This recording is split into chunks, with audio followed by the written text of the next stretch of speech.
This place sounds evil as fuck. It looks evil as fuck. It probably smells evil as fuck. You bastards. They weren't kidding. Found anything? A hidden camp? A secret doorway? Gold? No. Not yet. Listen to that. It sounds terrible.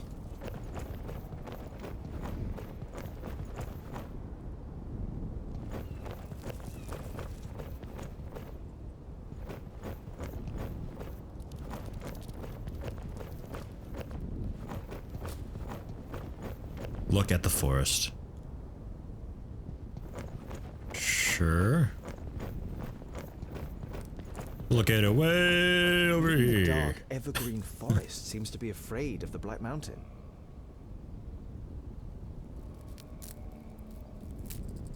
Continue on my way. Let's get out of here. No.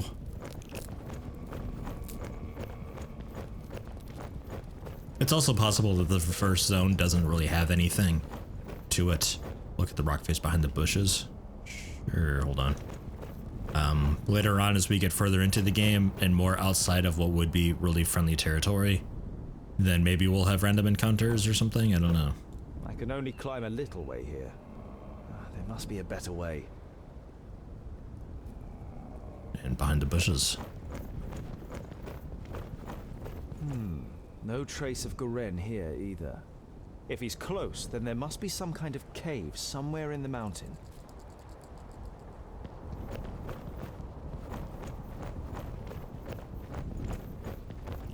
An old tree. Looks like it could fall down at any moment.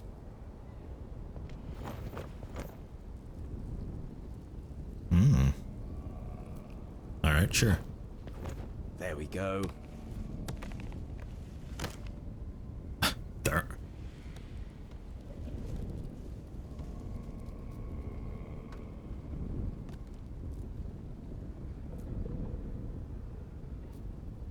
Too steep. I can't get a grip anywhere. Try to scale it. Is there anything else here though? Oh no, it just looks like it might loop back around. Okay. Alright, we'll try to scale it. Should be able to get up here. I should talk to the twins and be like, hey, I think I may have found a way up. That was close.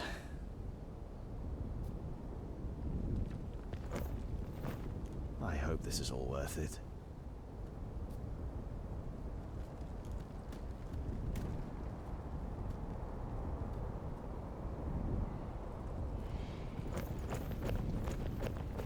Hold on. Rock face behind the bushes. Rock face. Somewhere. Oh, over here. Definitely a rock face.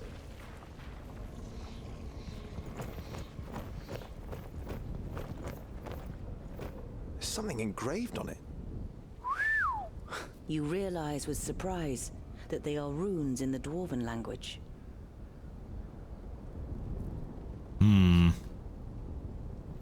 Okay, hold on. What was the other?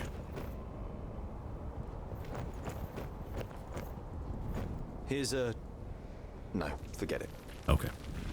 Alright, just making sure.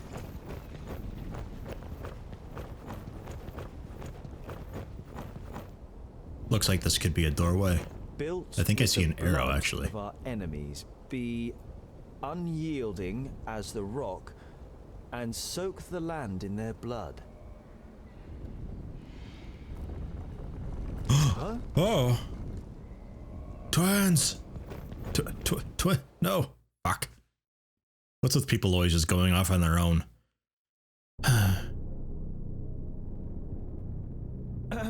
Whoa. Hello? Okay, it is dark as hell in here.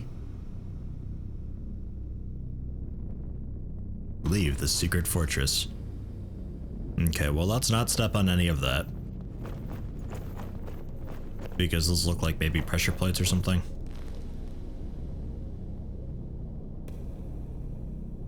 This is so dark.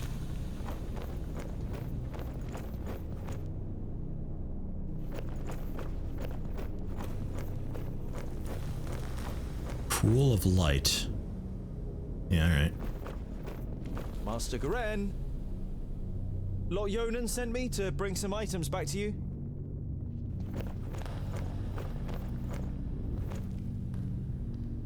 My inquiries are almost at an end.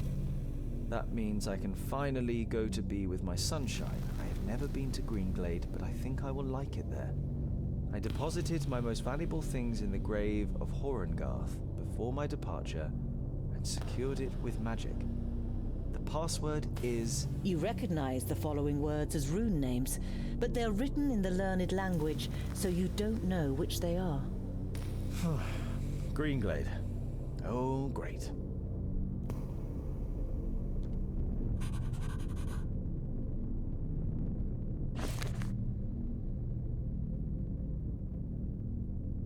No. That's not on. And found Goran's camp deep inside Black Saddle. The young man seems to have moved north to the village of Greenglade on account of love. Well then.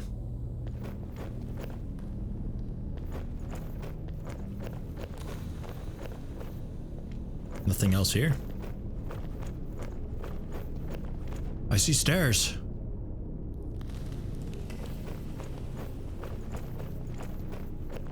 Okay, I guess that's this place then. So do these do anything? No. Alright.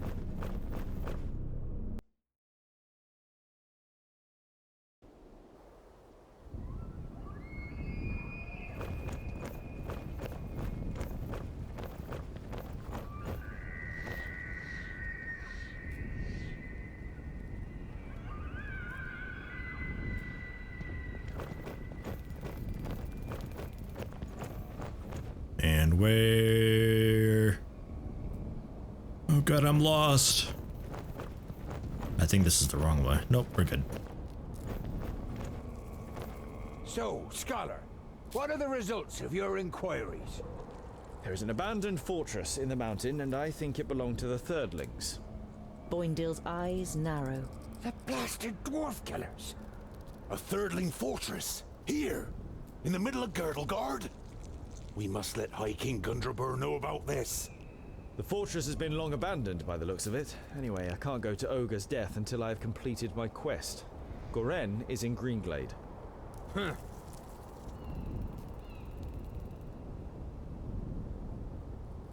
A Thirdling fortress? Here, in the heart of Girdlegard. That's strange, isn't it? And worrying. But they've always been wily.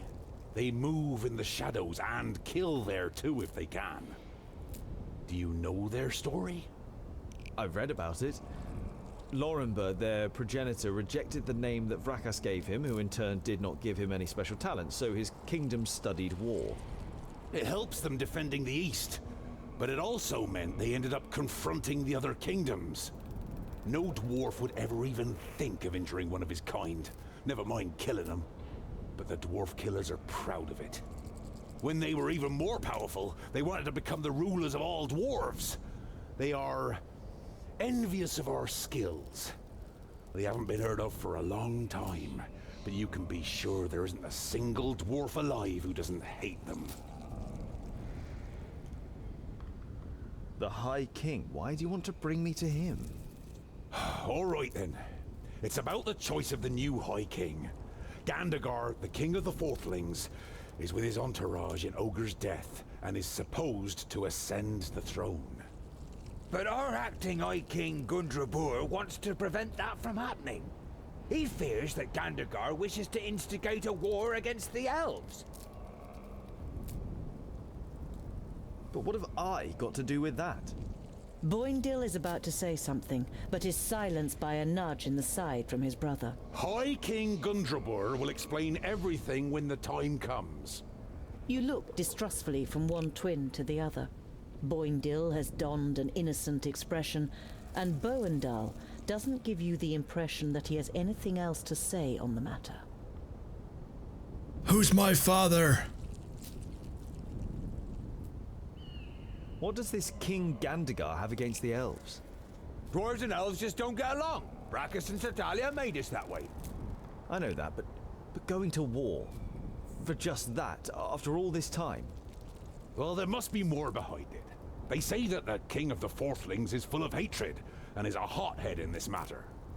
Whatever, your High King must wait. I have a quest to carry out in Greenglade. Whatever. But our quest is... Boindil raises a placatory hand and throws his rucksack onto his back in preparation.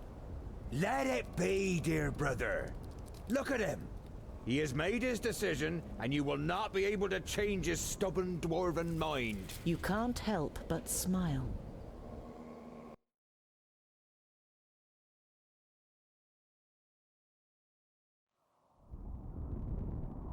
So now, whoa, way up here. Jesus, all right. So we got tons of food.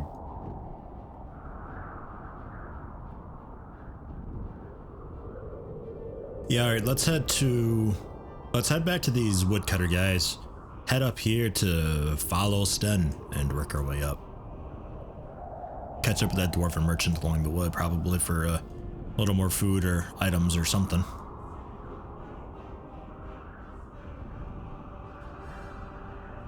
God, how much food do we got? Okay.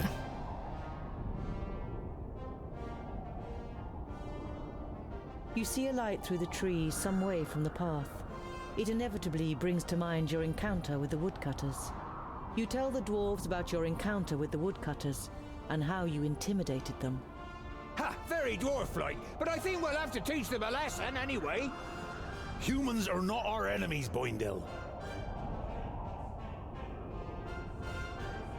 But they do deserve it.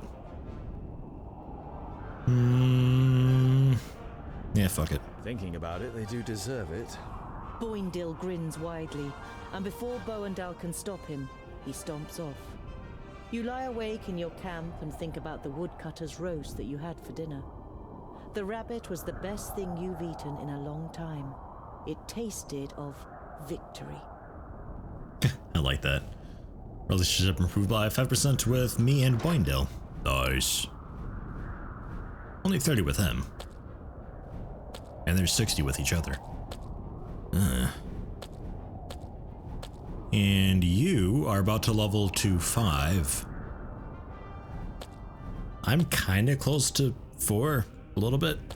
Sorta.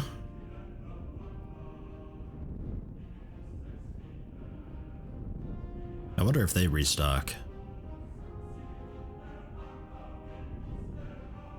And we'll just cut straight across. Whoops.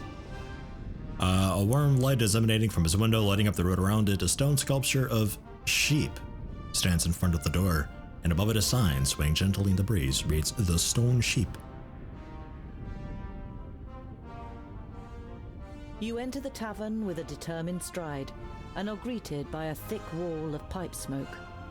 The dozen or so drinkers at the tables turn towards you, then give each other astonished and slightly worried looks. Just walk in and sit. What badasses. You walk to the nearest empty table with the twins in tow and sit down. The landlord comes out from behind the bar. What can I get you? You hear surly muttering from one of the tables. What are groundlings doing showing their faces here, now of all times?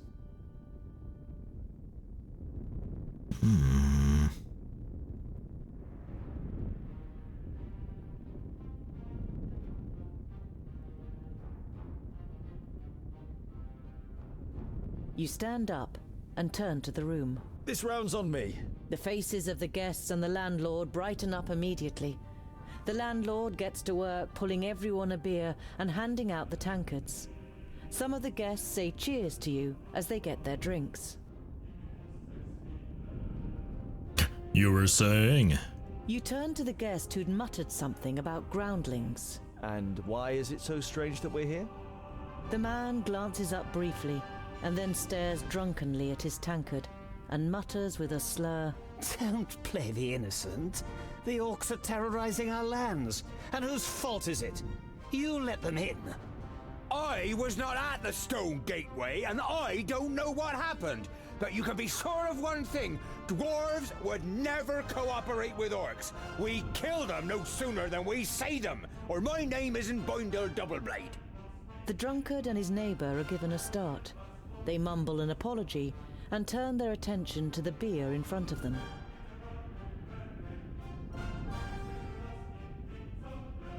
Did two travellers pass this way? One was a famulus, the other a mercenary. The landlord shakes his head indifferently and mumbles something incoherently.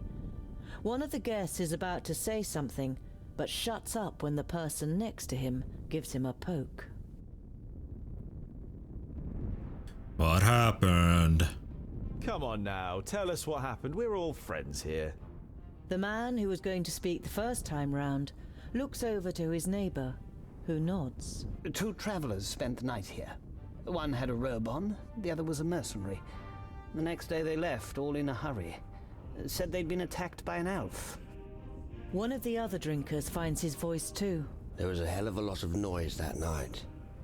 As if there'd been a dust-up. You left some gold here for the trouble. I thought they meant the noise, but then I noticed the broken window. The landlord sighs. Please don't tell anyone else about this. Who would want to spend a night in a tavern where an elf has been sighted?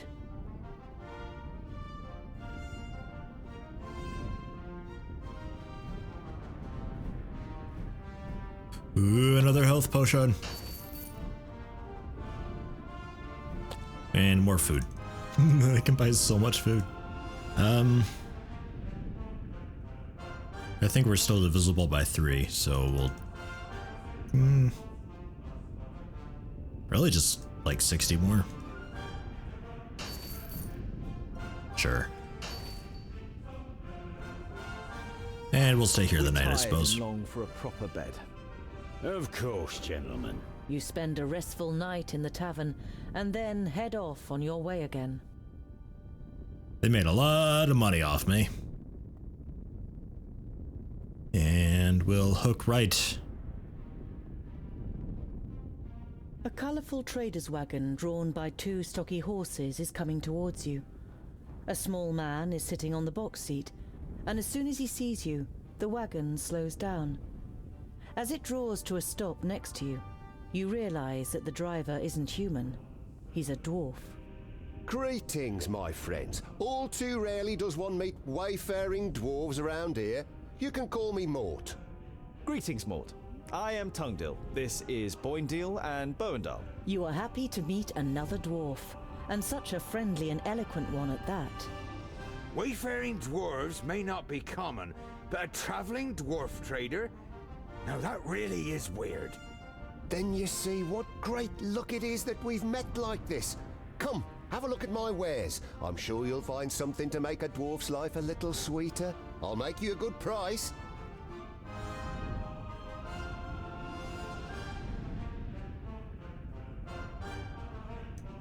Shop first. Strength, protection, healing. A large healing potion. Ooh. And a shitload of food. I don't have that much money, but from what I can tell, there's no weapons and armor in this game, so really it's just trinkets and stuff like that. And we'll buy some more food too. Just, I don't know. Like 12? Where are you heading? To Clintel, a small village where I can expect to do very little business. But the people there are nice and kind. I've known some of them since they were smaller than me. Isn't it astounding how much they manage to achieve in such short lives? After glancing at Boindil's grave expression, Mort continues unfazed. I can say in all certainty that there's not the same ambition to make a difference and change things in our halls. That is because there is no reason to change things if you do them right first time. We dwarves think first before acting. As it is Boindil of all people making such a claim, you're sure it must be a joke. But your friend continues to eye the trader with a serious and distrustful look.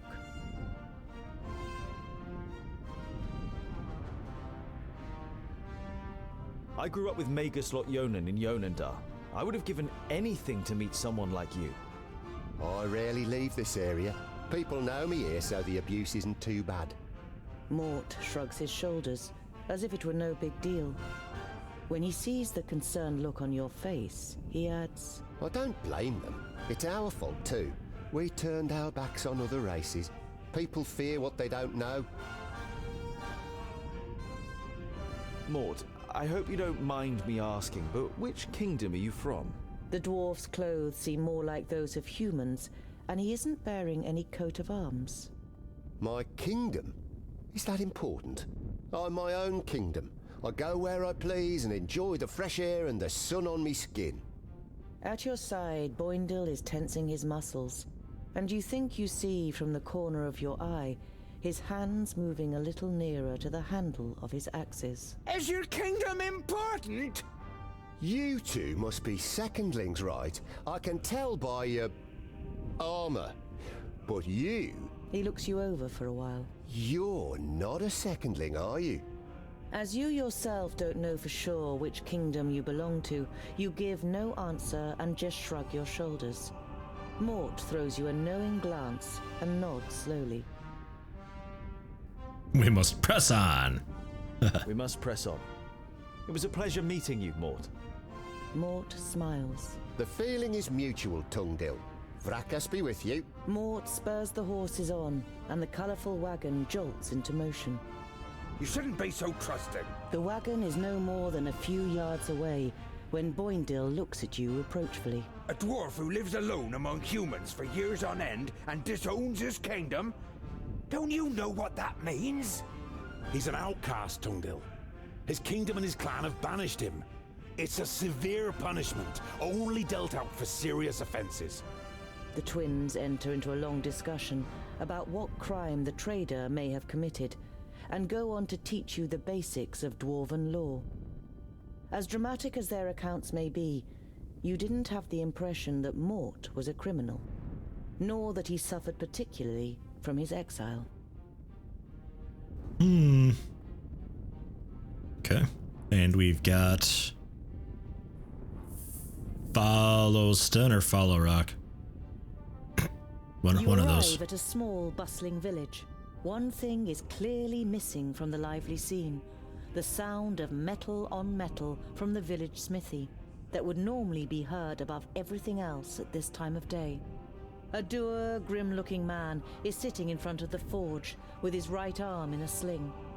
His expression brightens as he sees you, and he jumps to his feet. Dear dwarves, could I interest you in helping me in my workshop for a day? The man's expression is somewhere between desperation and hope.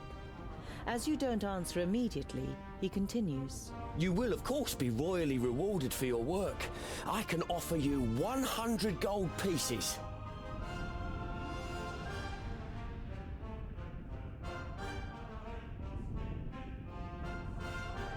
What happened to your arm?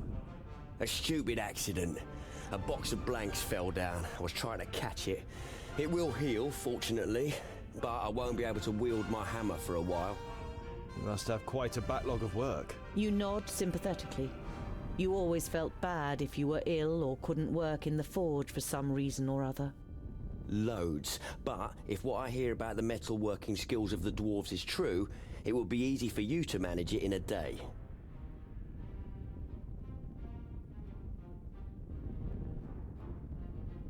I could help you, but compared to human standards, I'm a master smith, so my services will cost you more.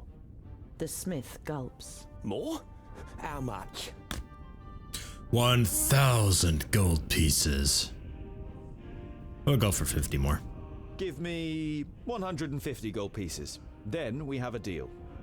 That is a lot, but all right.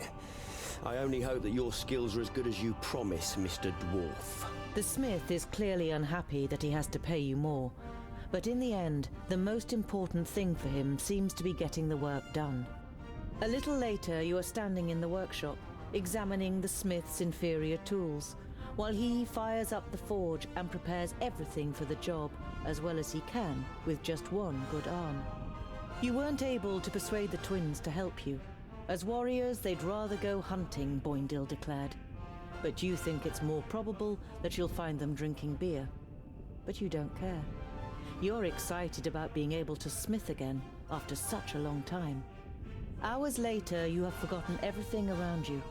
The heat of the forge, the sweat on your warm skin, the play of the flames. You're in your element and work as if in a trance.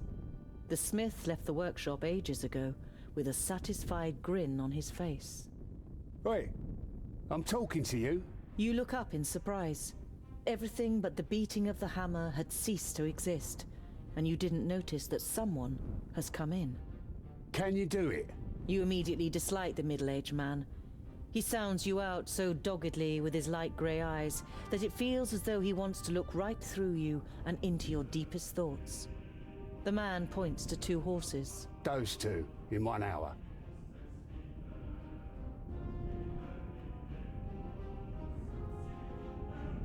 What's the deal with the horses? I wasn't listening. Well, I wasn't. I'd imagine probably shoeing them. We'll ask. No harm in asking, I suppose. With the forge hammer in your hand, you play dumb. You blink and look back and forth between the horses and the man. What's the deal with the horses? You expect the man to fly off the handle, but you feel even more uneasy when he asks you quietly and very slowly to please re-shoe the 2 horses.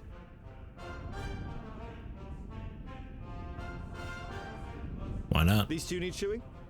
No problem. The man doesn't look convinced, but you get to work with confidence. 2 more armed men are standing next to the horses, sizing you up.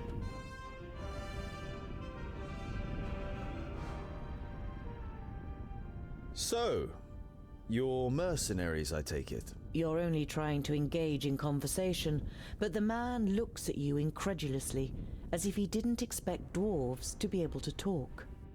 Something like that. Got lots of work? Oh, do you know anything about the armies of orcs from the south? We can't complain. The man's tone makes it clear that the conversation has ended here. You carry out the work in silence. As the leader of the mercenaries pays you, you have the feeling that he is trying to transfix you with his eyes. The men leave the workshop without a word.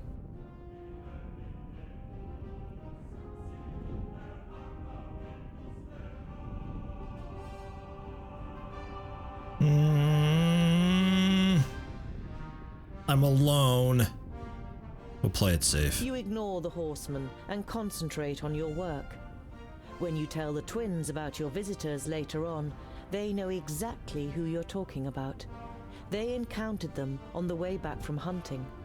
You spend the night in the smith's house and continue on your way, with your well-earned reward the next morning. I'm a bit nervous just following some armed dudes secretly, because if they catch me, then, you know,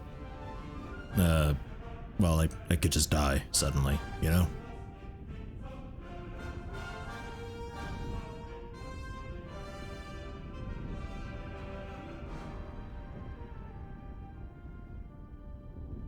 Pretty quiet. Towns generally have something going on. The hamlet of Sungird certainly lives up to its name. You arrive as the sun sets behind the tower of a Palandial temple, lighting up its stained glass. There's a shop in the village, and through the window, as well as some everyday objects and food, you also spy a shelf full of books.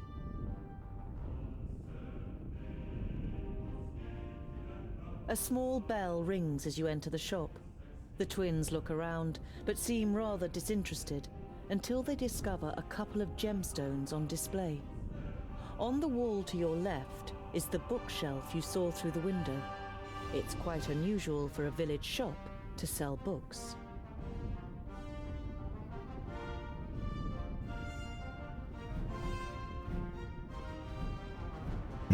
Wait. Oh, okay, standard health, that's what we got. Do I need more food? I'll pick up more food, why not? No reason to turn down food, we can afford it. Mostly. 8 days worth. Let's pick up a week's worth, how about that? And I got nothing to sell. But the books, though. You stroll towards the bookshelf and read some of the titles written on the spines of the books. You know many of the works from Lot Yonan's library. Oh, by fracas, look, dear brother! The scholar really is looking at books! It's an interesting selection, Boindle. I could make some recommendations for you. Boindle throws his arm around your shoulder and pulls you slowly away from the bookshelf. What if someone sees you? Here, this is more our kind of thing. You follow him reluctantly and are shown the selection of gemstones. Yeah, they didn't change. Okay, I didn't think so. Moving on. And then places like this. Well, hold on. Let's detour Boindle real is quick. walking next to you in silence. Now and then he looks at you from the side. And you really do like books? Yeah, I'm curious. And you could find many answers in books. Won't you have found all the answers at some point? Quite the contrary. The more books you read, the more questions you ask. Ah, I knew it. Oh, just a waste of time. Little areas like this might have little things going on, so I'll take a peek at this one real quick. Yeah, okay, nothing. Alright. Fine. So just the really big places like that, I'll probably stop by along the way. You approach the village and can tell even from far off that something isn't right. The smell of burnt wood and death is in the air. Uh-oh.